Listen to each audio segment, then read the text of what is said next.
kulanti wacan u wanaagsan soo dhawaada channelka Maarey TV fadlan go'sobtan ugu sabiro tabac rabta subscribe balka nafro video-guna like saar mahadsanid daawade warkay la haatan idaahayna waxa kamid ah fanaanka caanka ah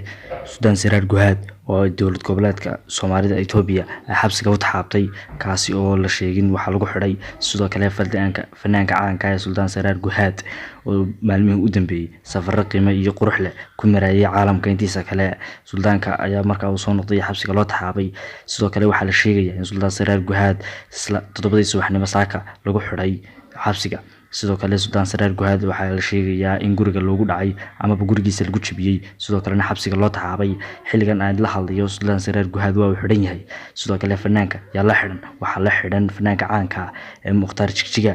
sidoo kale Mukhtaar Jigjiga isaguna la xiran waxaan rajaynaynaa in jeelka Ilaahay ka soo badbaadiyo fanaanka caanka ah Sudan Siraar Guhaad sidoo kale Timshim iska dheh isaguna soo duceeya si uu fanaanku u soo samata baxo